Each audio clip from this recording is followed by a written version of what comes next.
Hi, it's Shayla from Making Lemonade from Lemons, and please stop doing that. So I'm going to show you guys how I make my water kefir and how I flavor it.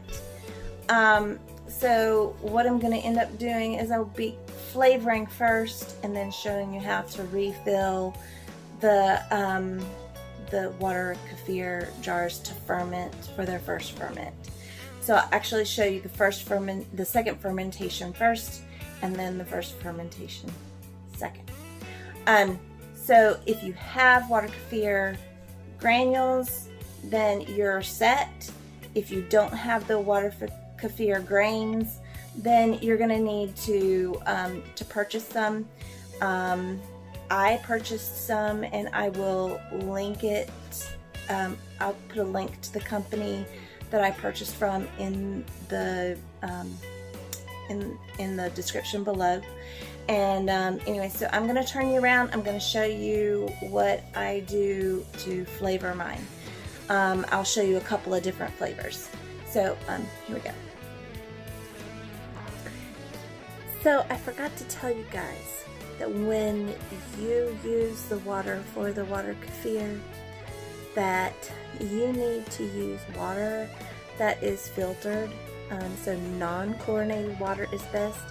So if you don't have a filter, either a whole house filter or something like a Berkey filter, or something like that, then that can filter out the chlorine, and I opt to filter out the fluoride as well. So if you don't have something that can filter those things out, then you need to get distilled water. You can get that at your local store, any grocery store, Walmart, that kind of thing. They should all be able to, you should be able to find it there. So anyways, I just thought I'd let you guys know that, because I forgot to put that in there. So anyways, I just thought you guys need to know this. Definitely, you need to know that. Okay, so I have you all turned around here. So let me show you the things that you're going to need for your water kefir. So the first thing that you're going to need to flavor your water kefir is you're going to need your fermented water kefir, which this is what mine looks like, because I used cane sugar, and so it was just the white cane sugar that I used, and so that's why it's so clear. If you use a darker sugar, such as brown sugar, or if you use, which it is good to use occasionally, or if you use a turbinado sugar or a coconut sugar, this is a demerara sugar. So if you use a darker sugar like this, then the grains and the water will be darker, which is fine. Occasionally, in order for the grains to grow, you do want to use like a solution that has a little bit more minerals, which the brown sugar has more minerals. So I have used I've used the brown sugar, and then used the white sugar like it is, and the grains, the kefir grains just become white again. So anyways, so you need this. You need some sort of juice or fruit, or you can use ginger, that kind of thing. So I have two different types of juice. I have black cherry juice, and then I have a mystery juice. It is. This is a mystery juice because my kids decided that they were going to take the label off. So I have absolutely no idea what kind it is. So anyways, but we're going to use it. it'll be good, I know, because It's not bad. My kids enjoy different types of juices anyways, so it'll be good. So anyway, so this is what I do. So first things first, you want to take the, make sure you guys can see what I'm doing. You want to take this off, and then I always smell it, and it should have a yeasty smell. So it should almost smell like you're getting ready to bake bread. So, and it does, it smells really good. So I'm gonna open this next one up just to make sure it is as well. I've got enough for a half a gallon. That's how many grains I have. So it is 4 cups of water for a half a cup of grains, of the kefir grains. So, yep, they both smell perfect. Alright, so what I do, because my kids like it just a little bit sweeter, because these juices don't have any added sugar to it, so I add just a little bit of sugar. Can you get the measuring spoons out? That was the one thing I did not get out. Yeah. Okay.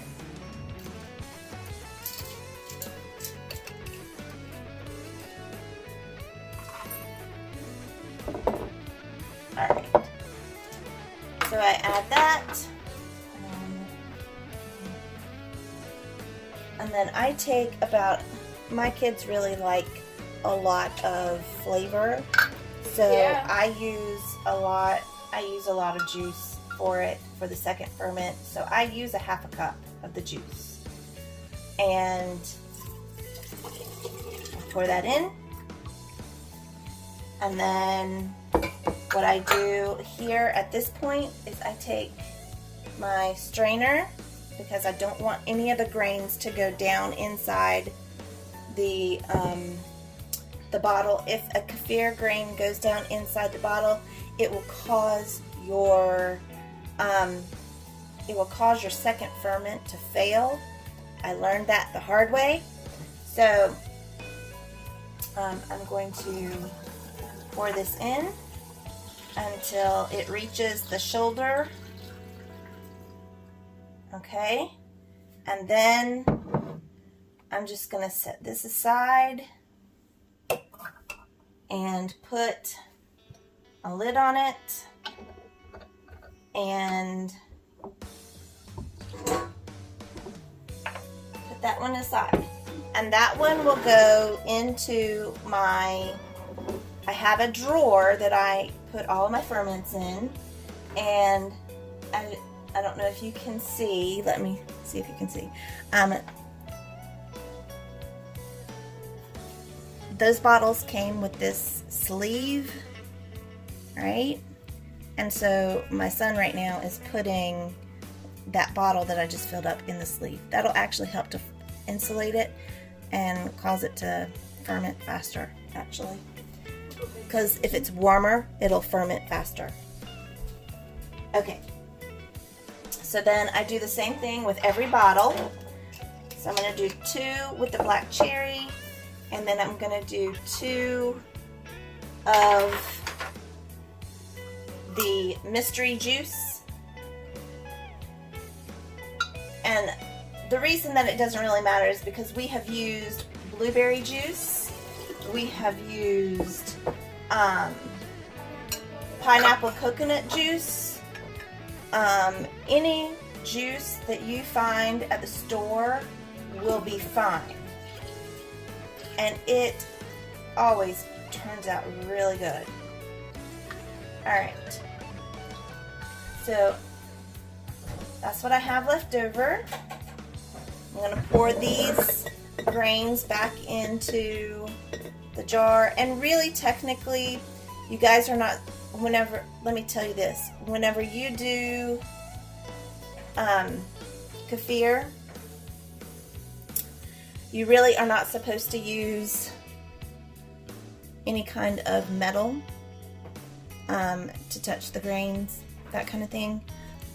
So when you stir if you were to stir or whatever, you would want to use a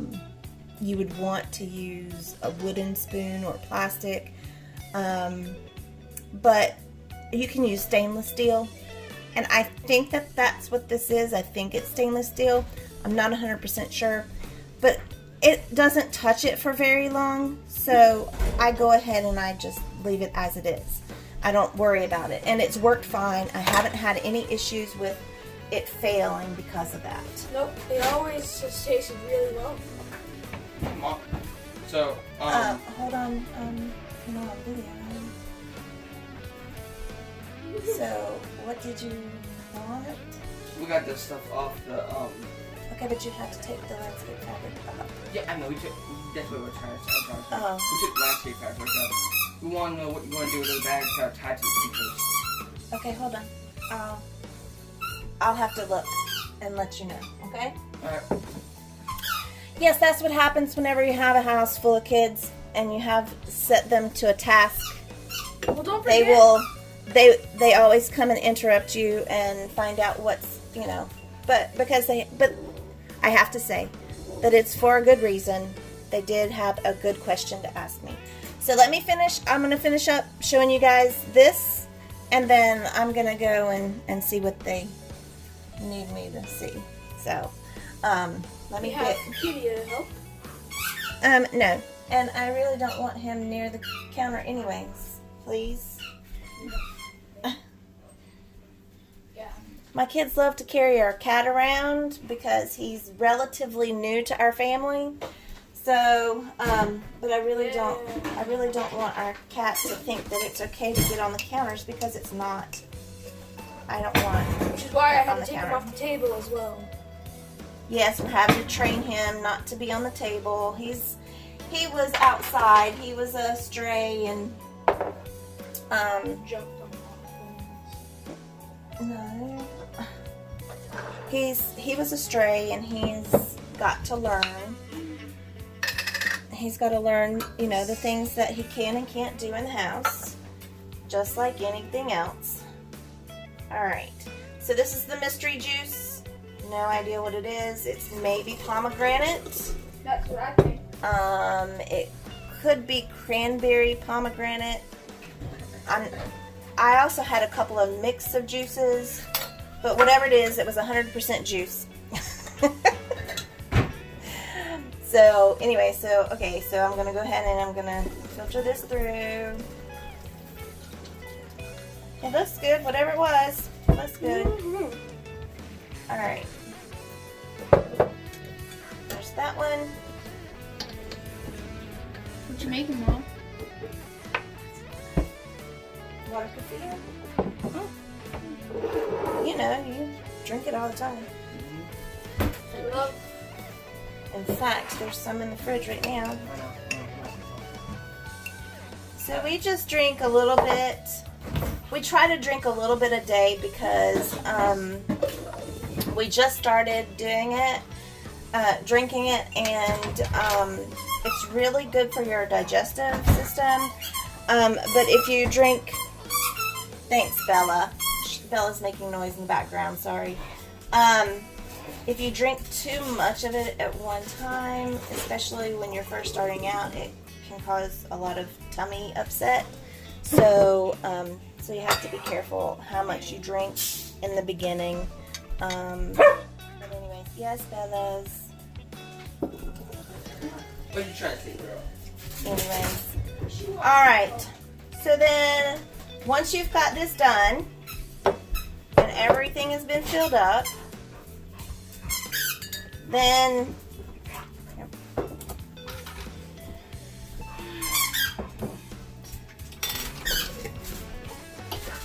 let me set this to the side so I can show you how I start my first ferment. Remember, second ferment first ferment second. Right. So flavoring your water kefir and then allowing it to ferment for the second time will give you the fizzy soda type feel. And actually, when you add that tiny little bit of sugar in the beginning to it, when you go to drink it, it actually tastes like soda. It really does. And that's the reason that my kids like it, because it tastes like soda, but it's got nice, good, healthy probiotics to it. So anyway, so this is how I do my, it's 8 cups of water, because I'm going to put that in the jars. And then you just want to stir it.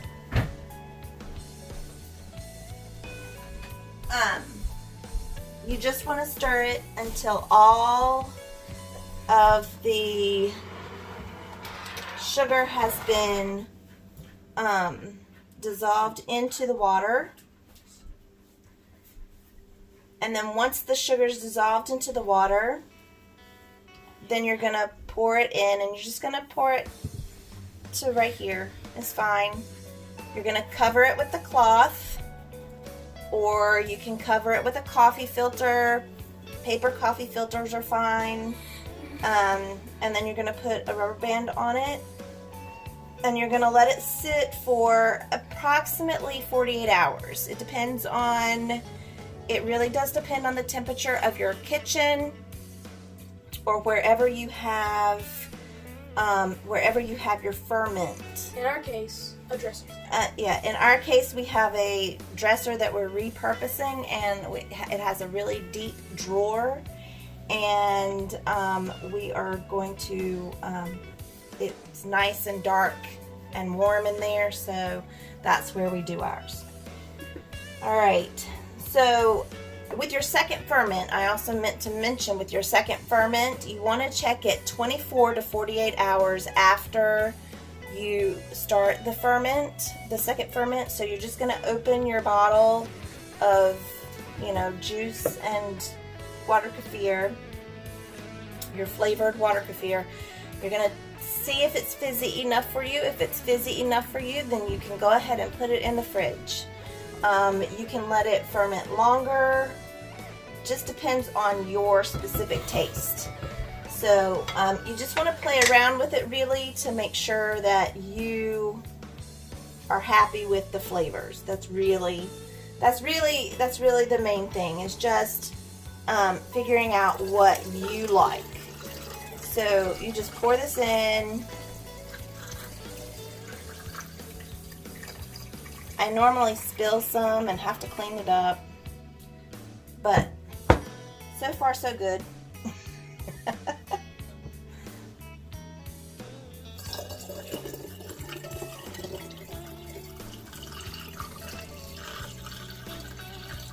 It sounds a lot like ice.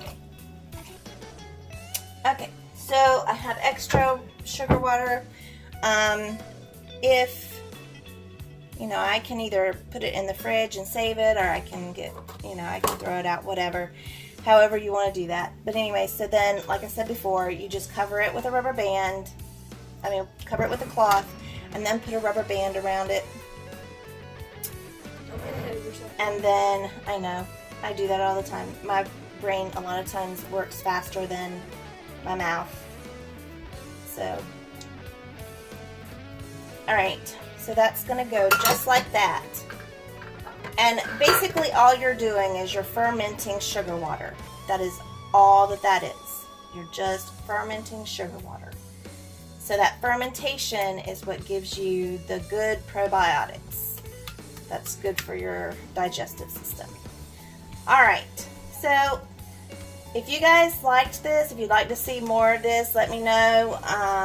If you would, if you have any questions or comments, just comment below also. If you enjoyed the video, click like, subscribe, share it with a friend. We'd appreciate it.